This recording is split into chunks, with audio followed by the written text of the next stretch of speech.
सबसे बड़ी जो दुखदाई बात होती है मरने वालों के साथ में, इसमें उनकी मृत्यु के साथ साथ ट्रेन में जो पैसेंजर चल रहे होते हैं उनकी भी जान को खतरा होता है, क्योंकि गाड़ी डिरेल भी हो सकती है और डिरेल होने से पैसेंजर को चोट लग सकती है।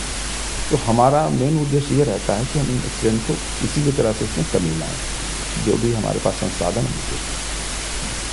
एक चीज़ और है, जैसे आजकल धुंध में तो गाड़ियाँ बहुत स्लो चल रही हैं। अब हर जगह हम लोग भी देख रहे हैं और आप भी जानते हैं कि पूरी धुंध में इतनी गाड़ियाँ स्लो चल रही हैं। इसमें एक्सीडेंट होने के भी ज़्यादा चांस है, क्योंकि आगे सिग्नल नहीं दिखाई पड़ता है और रेल फ्रैक्चर होते हैं, इसमें ट्रैक फ्रैक्चर होता है तो वो भी नहीं दिखाई पड़ता है। तो कैसे इसको रोकने के लिए क्या कोई उपाय किए जा सकते हैं? हर साल संरक्षा संगठन दोनों रेलवेज पर एक विस्तृत दिशा निर्देश जारी करता है सभी मंडलों को। इनमें खास तौर से जो दिशा निर्देश जारी होते हैं, जैसा कि आपने कहा कि फॉगी वेदर में गाड़ी की गति कम हो जाती है, क्योंकि सिग्नल की दृश्यता या विजिबिलिटी काफ़ी पुअर हो जाती है, और हर चालक को निर्देश दिए गए हैं अपनी गाड़ी की रफ्तार को कितनी रखें।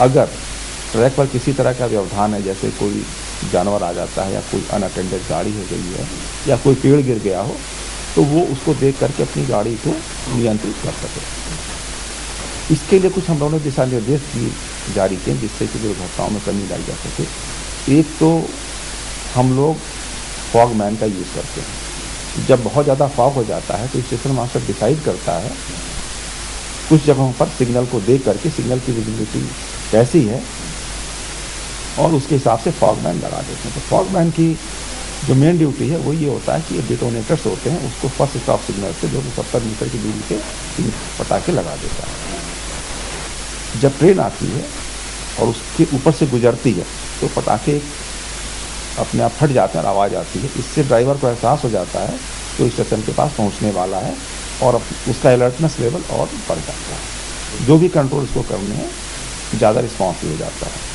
उसके अलावा हम लोग जो बहुत पुरानी सिस्टम चला रहा रेलवे में, सिग्नलों के पास में चूने की मार्किंग की जाती है, जो कि रात में काफ़ी तेज चमकती है और ड्राइवर उसको देख करके भी अपनी गाड़ी की स्पीड को नियंत्रित कर लेता है।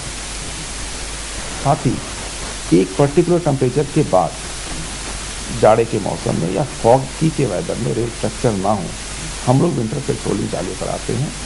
वो चाहे दिन हो या रात उससे मैटर नहीं करता। तो आप लोग हमेशा ये पेट्रोलिंग जो है आपकी हमेशा चालू रहती है, हमेशा जांच होती रहती है, तो उसके बावजूद भी घटनाएं घट जाती हैं?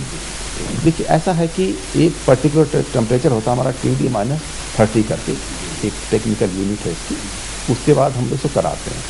अब चूँकि एक पेट्रोल में जो चलता है उसमें 2 लोगों का ग्रुप होता है, हो सकता है कि जिस समय चला है उस समय ना रहा हो, बाद में टूट गया सडनली, क्योंकि रेल का फ्रैक्चर टेम्परेचर के ऊपर काफ़ी डिपेंडेंट हो जाता है। ठीक है। तो एक चीज़ और हम यही जानना चाहते हैं कि जो टेम्परेचर आप कर रहे हैं बहुत कुछ डिपेंड करता है इस पर, तो किस तरीके से, जैसे ठंडक में ज़्यादा होता है या गर्मी में ज़्यादा होता है या किसी भी मौसम में ऐसा हो सकता है? देखिए, रेल फ्रैक्चर तो हो सकते हैं बट प्रिडोमिनेंटली ये जाड़े के मौसम में ज़्यादा होते हैं, क्योंकि रेल कॉन्ट्रैक्ट होती है, रेल सिकुड़ती है। गर्मी के मौसम उल्टा, रेल फैलती है, तो इसलिए गर्मी के मौसम में संभावना ऑलमोस्ट नगण्य है, लेकिन जाड़े के मौसम में ज़्यादा होती है। तो हमने इससे पहले बताया कि हम लोग इसको रोकने के लिए लगातार पेट्रोलिंग कराते रहते हैं। इसके अलावा हमने गार्डों को ये भी निर्देश दिया है कि अपनी गाड़ी के पीछे टेल लैंप होता है, जो लाल रंग का आपने देखा हुआ जलता बुझता रहता है, फ्लैशिंग लाइट होती है। जब भी ये फॉग ज़्यादा हो जाए, विजिबिलिटी पुअर हो जाए, उसको ज़रूर लगा दें। नियमतः ये फ्लैशिंग लाइट टेल लैंप जिसे कहते हैं, ये रात में लगाते हैं। दिन में आपने देखा LV बोर्ड लगा होता है लास्ट लाइट पे, कि कोई गाड़ी पीछे ना रह जाए। इसके लिए भी हम लोग ये भी करते हैं। साथ ही हम लोगों ने पूर्वोत्तर रेलवे पे फॉग सेफ डिवाइस भी लगाई है। ये लखनऊ से लेकर के गोरखपुर, छपरा सेक्शन और इलाहाबाद बनारस सेक्शन में। इस डिवाइस का मेन पर्पज़ ये है कि जब ड्राइवर किसी गेट पे पहुंचने वाला होता है या स्टेशन पे पहुंचने वाला होता है तो एक ऑटोमेटिकली साउंड आती है कि फलाना स्टेशन का फलाना सिग्नल या इस गेट का ये सिग्नल। ये बेसिकली एक GPS और रेडियो बेस्ड डिवाइस है। तो इससे भी ड्राइवर काफ़ी खुश हैं और उनको गाड़ियों को संचालन में काफ़ी मदद मिलती है। क्या अभी तक ऐसी कोई और डिवाइस नहीं बन पाई है? जैसे अभी हमने एक समाचारों में देखा था, पढ़ा था कि एक ऐसी डिवाइस है जो स्क्रीन देख करके ड्राइवर चला सकेंगे गाड़ी, और आगे क्या है, सिग्नल की व्यवस्था क्या है, फॉगिंग कैसी है, क्या चीज़।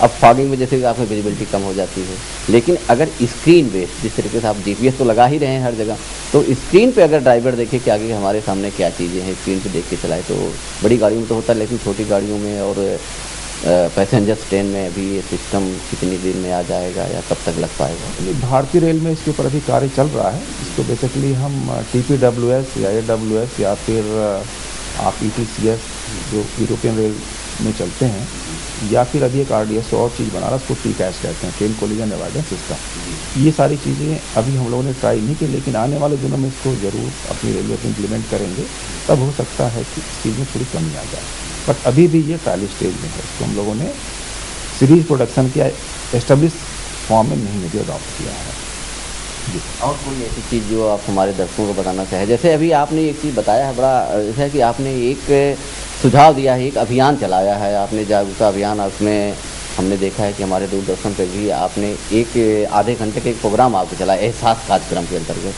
तो उस कार्यक्रम में आपने मतलब पूर्वोत्तर रेलवे का, लगभग क्या पूरे उत्तर रेलवे का है उसमें, तो एक अच्छी चीज़ें आपने बताई थी। इस तरीके का अभियान फिर बार बार चलाए जाने की ज़रूरत है। तो भविष्य में आपकी क्या प्लानिंग है, इसको कैसे करेंगे? हम लोग इस तरह के और छोटे छोटे जो रियल केसेस हैं उनको लेकर के फिर हम लोग छोटी छोटी डॉक्यूमेंट्रीज़ के फॉर्म में या स्टोरीज़ के फॉर्म में या पेपर के थ्रू इसको हम पब्लिश करते रहेंगे और लोगों से मिलते भी रहेंगे। ये तो हमारा इसको रोकने का। लेकिन जो सबसे इम्पोर्टेंट चीज़ आज के समय हो रहा है, मैं दर्शकों का ध्यान एक बार पुनः आकर्षित करना चाहूँगा कि रेल में इधर पिछले कुछ दिनों में आग दुर्घटनाएँ काफ़ी ज़्यादा हुई हैं। इसके मुख्य कारण ये रहे हैं कि कई बार आपने ये देखा होगा कि कई लोग जो है सूखी घास है या लकड़ियाँ हैं या पेट्रोल है, पटाखे हैं, लेके चलते हैं और अनजाने या जाने किसी तरह से अगर वो आपके कॉन्टेक्ट में आ जाते हैं, संपर्क में, तो वो आग पकड़ लेती है। और सिगरेट वगैरह का क्या है रोल रहता है? जैसा कि आपने जो लिखा तो रहता है कि इसमें लेके यात्रा न करें, सिगरेट ना पिए, सब रहता है, लेकिन फिर भी इसका पालन नहीं हो पाता। सिगरेट देखिए, पूरे रेलवे परिसर में ही सिगरेट पीना एक दंडनीय अपराध हो गया है, लेकिन फिर भी लोग करते हैं जाने अनजाने में। इसमें जो सबसे देखने वाली बात ये देखी गई, कुछ लोग जो सिगरेट या बीड़ी पीने के बाद या माचिस की जलती तीली को कहीं कोने में डाल देते हैं।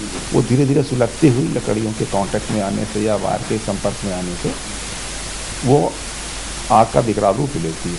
और जब गाड़ी मूवमेंट में होती, चल रही होती है, उस समय तेज हवा के संपर्क में आने से इसकी प्रबलता और बढ़ जाती है और एक कोच से दूसरे कोच में ये फैल जाती है। इससे वास्तव में देखा जाए तो काफ़ी कैजुअलिटी होने की संभावना हो जाती है। इसलिए हमारा उद्देश्य रहता है कि हम इसको किसी भी तरह से रोकें और हम अलग अलग स्टेजेस पर इसके हम अभियान चलाते रहते हैं। देखने के पटाखे तो लेके नहीं चल रहा है या पेट्रोल इस तरह के, और हम एडवर्टीजमेंट भी देते रहते हैं। तो हमारी दर्शकों से भी अपील पुनः फिर होगी कि इस तरह की ऐसी चीज़ें लेके ना चलें जिससे कि वो तो साथ में ही दूसरों का भी जीवन प्रभावित हो। बहुत बहुत धन्यवाद अम्बिकेश जी, आज आप हमारे स्टूडियो में हमारे दर्शकों को पूरी जानकारी दी है और एक तरीके से संरक्षा के बहुत सारे नियमों को जानकारी आज हमारे दर्शकों को दी है और हमारे जो व्हीकल चालक हैं उनको भी दी है। तो इससे निश्चित रूप से उनको एक नसीहत मिलेगी, एक सीख मिलेगी। तो आज जो आप हमारे स्टूडियो में आए हैं, आपका एक बार पुनः बहुत बहुत धन्यवाद।